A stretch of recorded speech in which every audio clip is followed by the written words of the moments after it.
नमस्कार, मी दिव्या. Speed news प्रस्तुत महाराष्ट्राची रणरागिणी या विशेष कार्यक्रमामध्ये आपलं स्वागत आहे. आज आपण वैद्यकीय क्षेत्रामध्ये कार्यरत असणाऱ्या चारुशिल्पा जॉय एमल यांचा जीवन प्रवास उलगडणार आहोत. चला तर मग वळूया महाराष्ट्राची रणरागिणी या विशेष कार्यक्रमात. नमस्कार मॅडम. तुम्ही या स्पीड न्यूज चॅनलच्या व्यासपीठावर आलात, त्यासाठी तुमचं सहर्ष स्वागत. आता तुम्ही वैद्यकीय क्षेत्रामध्ये काम करता, रुग्णांना सेवा देता, त्याचबरोबर प्रशिक्षण सुद्धा विद्यार्थ्यांना देता. तर हा प्रवास लहानपणापासून कसा सुरू झाला? वैद्यकीय क्षेत्राशी तुम्ही कसं जुळलात, काय सांगाल? म्हणजे खरं बघायला गेलं तर म्हणजे हे क्षेत्र माझ्यासाठी नवीन नाही आहे, कारण की माझी आई ह्या क्षेत्रामध्ये होती आणि ती नर्सिंग क्षेत्राच्या मोठ्या पदावरून ती रिटायर झालेली. मग ती ह्या क्षेत्रात असल्यामुळं हा वारसाच आम्हाला, म्हणजे मला आणि माझ्या बहिणींना मिळाला. आणि तिचं ते सेवाभावी कार्य बघून आम्हाला, म्हणजे मला देखील म्हणजे प्रेरणा झाली आणि मग ह्या क्षेत्रामध्ये माझा प्रवेश अशा रीतीने झाला. आणि म्हणजे हे क्षेत्र असं आहे की ज्याच्यामध्ये आपण म्हणजे समाजसेवा देखील होतं आणि अर्थार्जन पण होतं. म्हणजे सेवा काय, दोन्ही गोष्टी आपण ह्याच्यातून साध्य करू शकतो. तर मुलांना प्रशिक्षण सुद्धा देतात, तर कशा संबंधित असतं, काय काय असतं त्यामध्ये, ते सुद्धा सांग. पूर्वीपासून जर आपण बघितलं तर नर्सिंग क्षेत्राला एवढी ओळख नव्हती आणि सगळ्याच घरातून नर्सिंगला जाण्यासाठी एवढं म्हणजे सोपं नव्हतं ते, की पूर्वी नर्सिंगला जाणं हा विषयच खूप कठीण होता. पण जर आता आपण बघितलं तर नर्सिंगमध्ये खूप बदल घडलेला आणि सगळ्या क्षेत्रातील लोकांना आता नर्सिंगविषयी एक आस्था, आपुलकी वाटते आणि आता सगळ्या क्षेत्रातून मुलं नर्सिंगला येतात. आता नर्सिंग प्रशिक्षणार्थी जे असतात तर त्यांना नर्सिंग क्षेत्रामध्ये असणारे जे विविध कोर्सेस आहेत, मग त्यामध्ये आम्ही त्यांना कोर्स देतो. तर आपल्याकडं कोल्हापूरमध्ये GNM म्हणजे जे डिप्लोमा कोर्स आहे, ANM तो देखील 2 वर्षाचा डिप्लोमा कोर्स आहे. तर हे अवेलेबल आहेत. आणि आता सध्या माझं प्रमोशन होऊन मी इचलकरंजीला गेल्यापासून तिकडे नर्सिंगचं कॉलेजच नव्हतं. मग तिथं गेल्यानंतर आता आम्ही GNMच्या 40 मुलींसाठी नर्सिंग कॉलेजची आता सुरुवात करत आहोत आणि लवकरच मे नंतर त्याची सुरुवात होईल. आता तुम्ही बीडच्या आहात, मग बीड आणि कोल्हापूरचा प्रवास हा कसा होता? बीड ते कोल्हापूर तसा मोठा प्रवास. बीड आणि कोल्हापूर, बीड हे माझं आईवडिलांचं गाव आहे आणि तिथंच माझं प्रायमरी शिक्षण झालं. मग त्या 12वी नंतरचा जे नर्सिंगचा जो कोर्स आहे त्याच्यासाठी माझी निवड झाली, तर ती अहमदनगरमध्ये झाली. 12वीच्या मार्क्सवरती निवड होते, सायन्स असायला हवं. मग अहमदनगर सिव्हिल हॉस्पिटलमध्ये तो कोर्स मी घेतला 3 वर्षाचा. मग त्यानंतर त्या काळामध्ये असं होतं की म्हणजे साधारण 2001च्या काळात की आपल्याला शासन सेवा साठी निवडत होतं. आता काय झालं की CET द्यायला लागते, एंट्रन्स दिल्याशिवाय नर्सिंगच्या सर्व्हिसमध्ये प्रवेश नाही आहे. परंतु त्यावेळेस आम्हाला ऑर्डर डायरेक्ट शासन देत होतं. मग तशी माझी ऑर्डर नांदेड, त्याच्यानंतर अहमदनगर, मग अहमदनगरवरून अहमदनगरमध्ये असताना माझं प्रमोशन होऊन मग मला लेक्चररचं प्रमोशन मिळालं. म्हणजे मी हॉस्पिटल साईडकडून टीचिंगमध्ये आले आणि मग अहमदनगरवरून साताऱ्यावरून कोल्हापूर. खरं राज्य शासनामध्ये सर्व्हिस करत असताना बदली हा एक विषय खूप मोठा असतो. मग बदलीने मी 2-3 ठिकाणं करत कोल्हापूरला आले. परंतु गेल्या 10 वर्षापासून मी कोल्हापूरमध्ये आहे आणि आता कोल्हापूर खूप आवडते. त्यामुळे हा जिव्हाळ्याचा विषय झालेला आहे. तर वैद्यकीय क्षेत्र म्हटलं की पूर्ण वेळ तिथे द्यावा लागतो आणि बरेच रुग्ण सेवा घेण्यासाठी ह्याच्यामध्ये म्हणजे दवाखान्यात येत असतात. मग हा सगळा स्ट्रेस जो आहे त्याचा आपल्या मनावर परिणाम होतो. तर असा कधी परिणाम झाला का, काय सांगा? कसं मी म्हटलं ना की नर्सिंग असं कसं झालेलं आहे की राज्य शासनामध्ये किंवा शासनामध्ये नर्सिंगचे जे पगार आहेत ते समाधानकारक असल्यामुळं आता ओढा नर्सिंगकडे आहे. परंतु विषय असा आहे की नर्सिंगचं जे काम आहे जे आपण परिचर्या म्हणतो हे खूप कठीण आहे. परंतु विषय असा आहे की नर्सिंगचं जे काम आहे, जे आपण परिचर्या म्हणतो, हे खूप कठीण आहे. म्हणजे आपल्याला आपल्या स्वतःच्या पर्सनल गोष्टी याच्यात राहत नाही, फॅमिली लाईफ आपलं राहत नाही, कारण ही एक इमर्जन्सी सर्व्हिस आहे. मग इमर्जन्सी सर्व्हिसेस म्हणजे 24 तास कधीही जर आपल्याला बोलवलं ड्युटीवर तर आपल्याला जावं लागतं. आता तुम्ही म्हणालात की हे वैद्यकीय क्षेत्र हे तिथं कधीही 24 तास ऑन ड्युटी तुम्हाला राहावं लागतं. तर असं एखादा प्रसंग घडलाय का की कुटुंबासोबत तुम्हाला वेळ घालवायचा आहे, पण अचानक कधीतरी हॉस्पिटलमधून फोन आलाय आणि तुम्हाला अचानक जावं लागलंय, मग कुटुंब आणि हॉस्पिटल कसा मेळ घालता, काय सांगा, काय आणि तो प्रसंग कोणता होता? म्हणजे असे तर नेहमीच प्रसंग होत असतात. म्हणजे जी आता आपली वेळ शेड्यूल ड्युटी असते, तर त्या शेड्यूल ड्युटीला तर कधी आपण स्टिकअप राहूच शकत नाही.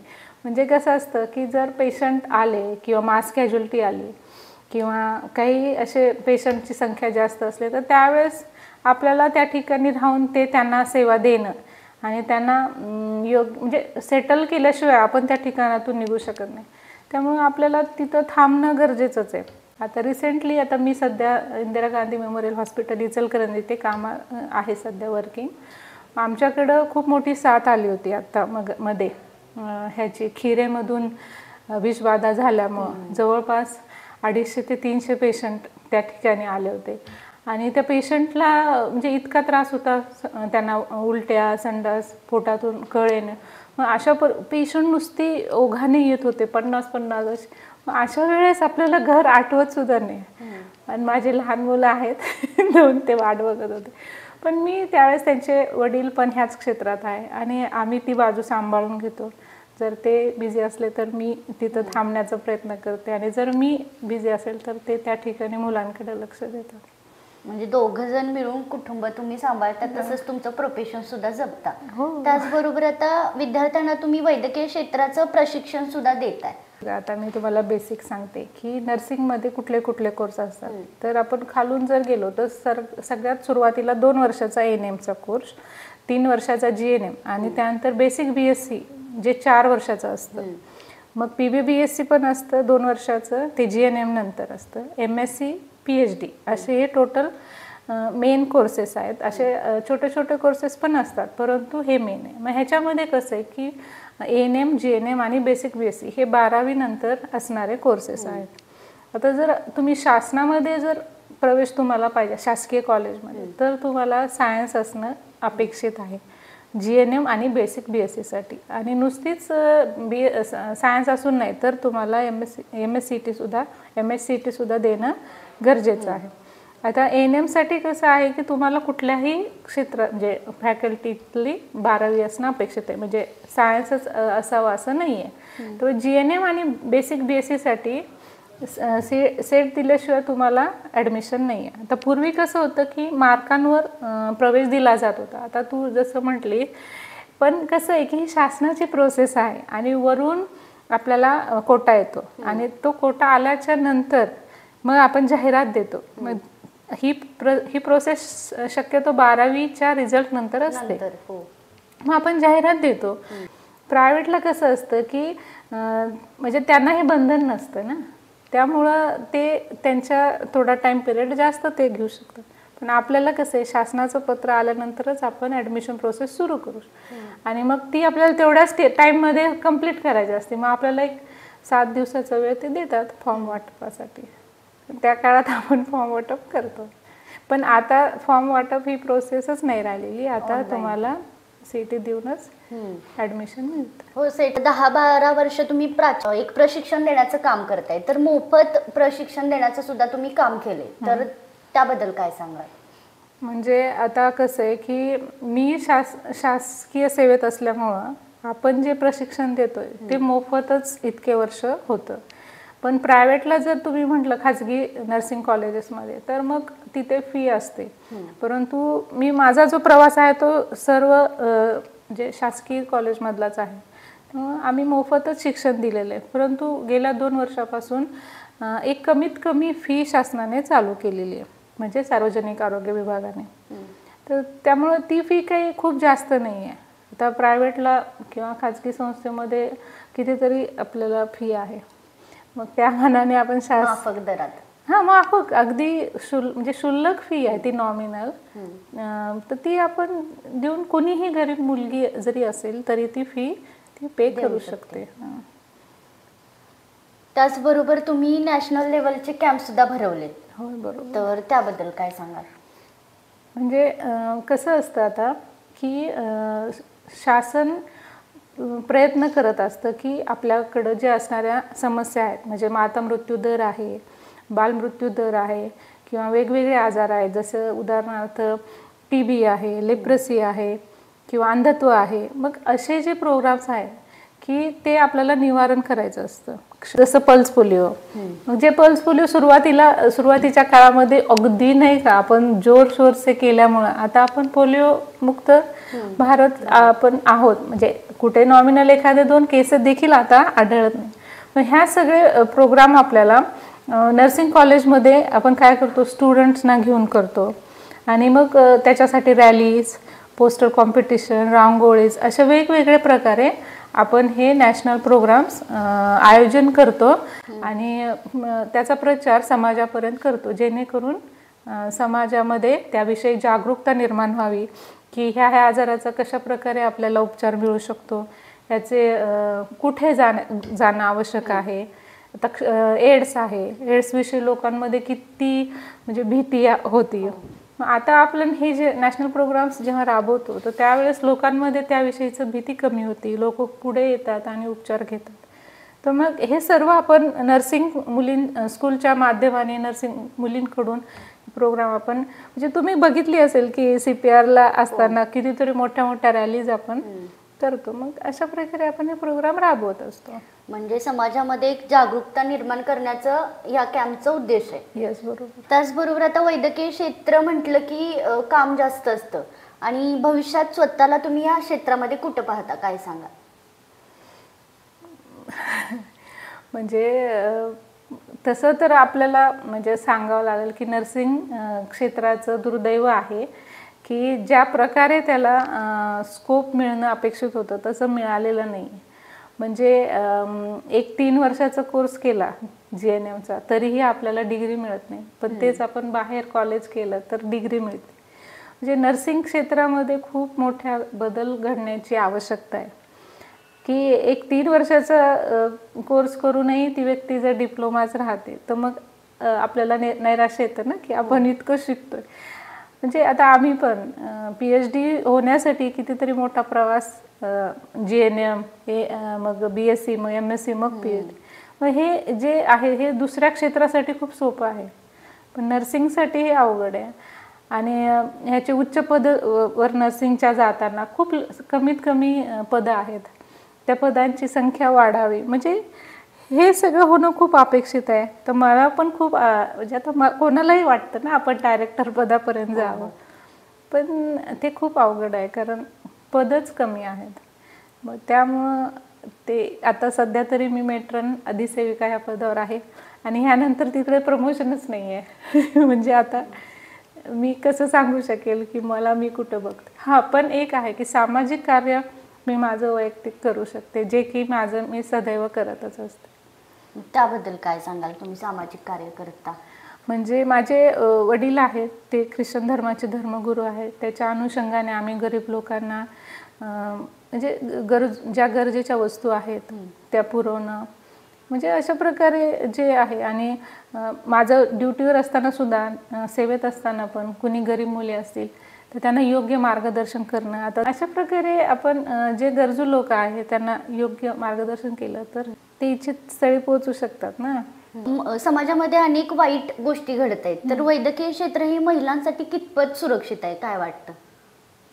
कसं असतं की आम्हाला राऊंड द क्लॉक म्हणजे 24 तास ड्युट्या आहेत, मॉर्निंग, इव्हिनिंग, नाईट. त्यामुळं सुरक्षितता जेव्हा ती कॅम्पसमध्ये येते त्यावेळेस सिक्युरिटी असते, CCTV असतात, आणि त्यामुळं जेव्हा ती ड्युटीवर येते त्यावेळेस तरी तिला सुरक्षितता पुरवलेली आहे. परंतु आता क्वार्टर्स वगैरे असेल तर जास्त सुरक्षित ती असेल, पण मग घरून येताना रात्रीची ड्युटी असते तर ते थोडंसं आहेच आहे की समाजाचं आपल्याला सामाजिक दृष्टिकोन त्याला महत्त्वाचा आहे, की समाजाने स्त्रीला महत्त्व देणं, तिच्या सुरक्षिततेकडे लक्ष देणं. परंतु वैद्यकीय क्षेत्रामध्ये मला म्हणजे आता माझा अनुभव आहे की नर्सिंग काही इतकं असुरक्षित नाही आहे. म्हणजे आपण सुरक्षितपणे ह्या क्षेत्राचा स्वीकार करू शकतो, हे मी तरी स्पष्टपणे सांगेल. आणि एखादे इन्सिडन्स कधी कुठं, आता ते तर सगळ्याच क्षेत्रात होतं, त्यामुळे आपण खास नर्सिंगलाच दोष नाही देऊ शकत. त्यामुळं शेवटी हे वैयक्तिक आहे, सामाजिक आहे, त्यामध्ये फक्त नर्सिंग क्षेत्र असं आपण काही स्पेसिफाय नाही करू शकत. महिलांसाठी स्वसंरक्षण कितपत महत्वाचं आहे, काय सांगा? हो, अगदी मी तर ह्याच्याशी 100% सहमत आहे की स्वसंरक्षण प्रत्येक महिलेला आलं पाहिजे. आणि त्यामुळेच की आता मी पण स्वतः माझ्या मुलीला कराटे चालू केलेत. आणि आम्ही नर्सिंगच्या स्टुडंट्सना देखील, की त्यांनी आमच्याकडे ज्यावेळेस ॲडमिशन घेतात तर त्यांना आम्ही विविध गोष्टींचा विषयी मार्गदर्शन करतो, त्याच्यात आध्यात्मिक गोष्टींचा देखील भर असतो. आणि आता तर आम्ही त्यांच्यासाठी सेल्फ डिफेन्ससाठीचे जे कोर्सेस आहेत ते पण, म्हणजे त्या हॉस्टेलला असतात त्यावेळेस आम्ही त्यांना कराटेचे क्लासेस देणे किंवा सेल्फ डिफेन्स कसा करायचा ह्याचं प्रशिक्षण, हे सर्व आम्ही मुलींना ट्रेनिंगच्या सोबतच देत असतो, जेणेकरून ज्यावेळेस ती फ्लोअरवर काम करेल तर तिला कुठलाही असा प्रसंग आला तर ती स्वतःची सुरक्षितता करू शकेल. म्हणजे ते प्रशिक्षण घेतल्यानंतर किंवा ते स्वसंरक्षण म्हणजे नेमकं काय याचा खरा अर्थ जर महिलांना समजला, किंवा बरेचदा असं होते की ऑफिसमध्ये किंवा आपण जिथं काम करतो तिथं बऱ्याच गोष्टी घडत असतात पण आपण त्याला नकार देत नाही, त्यावेळेला महिलांनी त्याला एक प्रत्युत्तर दिलं पाहिजे तरच ती गोष्ट थांबू शकते असं. तर आज या प्लॅटफॉर्मच्या माध्यमातून महिलांना काय संदेश द्या? मला तरी वाटतं की महिलांनी जर ठरवलं तर तिच्या इतकं स्ट्रॉंग कोणी नाही आहे. म्हणजे काय नेचरच आहे, काय म्हणतात त्याला, निसर्ग, की ज्याने स्त्रीला स्ट्रॉंग बनवलेलं आहे. जेव्हा 2 बाळ जन्माला येतात त्याच्यातली एक जी फिमेल चाइल्ड असते, एक मुलगीचा हे बाळ, तर ते मुलापेक्षा जास्त त्याला नैसर्गिक काय म्हणतात इम्युनिटी असते आणि ते सर्वाईव्ह होतं, म्हणजे ते जगतं जर कंपॅरिझन केलं. मग आपण तेव्हापासून स्ट्रॉंग आहोत, मग नंतर का कमकुवत बनतो. आपण स्वतःला सगळ्या बाजूनी भक्कम करणं हे आपली म्हणजे काय जबाबदारी आहे. आपलं हे सगळं माइंडसेट आहे की स्त्री स्वतःला कमजोर समजते, पण जर तिने ठरवलं तर ती जग बदलू शकते. आणि आपल्याला हे सगळं प्रेमाने करायचं आहे. म्हणजे त्याच्यासाठी म्हणजे सारखं भांडणं हा देखील एक काय मला योग्य पर्याय वाटत नाही. तिने स्वतःला सर्व बाजूनी सर्व गोष्टींनी म्हणजे काय केलं पाहिजे. एकतर आर्थिक गोष्ट आहे की तिने स्वतः स्वावलंबी असलं पाहिजे. त्याचबरोबर तिने शिक्षणाला देखील महत्त्व दिलं पाहिजे. पूर्वीसारखं म्हणजे पूर्वीच्या जरी आपण म्हटलं हाऊसवाईफ, पण त्या बऱ्याच काही गोष्टी करत होत्या. पण आता काळाची गरज आहे, आपल्याला बाहेर पडणं गरजेचं आहे, तर बाहेर पडा. म्हणजे सामाजिक गोष्टीत देखील तुमचा सहभाग असू द्या. ह्या सगळ्या गोष्टी आहेत की ज्या तुम्हाला समाजामध्ये एक महत्त्व प्राप्त करून देतात. आणि जेव्हा तुम्ही सर्व बाजूने स्ट्रॉंग असतात तेव्हा कोण तुम्हाला काय करू शकेल. त्यामुळे हे स्वतःवर आहे की आपण कसं स्वतःला घडवतो. तर माझं तरी तेच म्हणणं आहे की तिने स्वतःहून स्वतःला, आणि असं असतं की समाजामध्ये आपल्याला बरेच जण असतात की जे आपल्याला कमी दाखवतात, पण आपण त्यांना प्रूव्ह करायचं की नाही बाबा हे मी काही कमी नाही. आणि आता तर सगळेजण बघतोयच आपण की स्त्री आता कशातच कमी नाही, फक्त हे तिच्या मनात तिने ठरवलं पाहिजे की मी हे करूच शकते. असं माझं तरी मत आहे. पण बरेचदा आपल्याला पाहायला मिळते की शिक्षण घेत असतात मुली, म्हणजे कंप्लीट करत असतात, ग्रॅज्युएशन कंप्लीट करतात, मास्टर कंप्लीट करतात, पण जॉब करणं होत नाही त्यांच्याकडून किंवा घरातून परवानगी नसते त्यांना. मग अशा वेळेला काय करायला पाहिजे त्यांनी?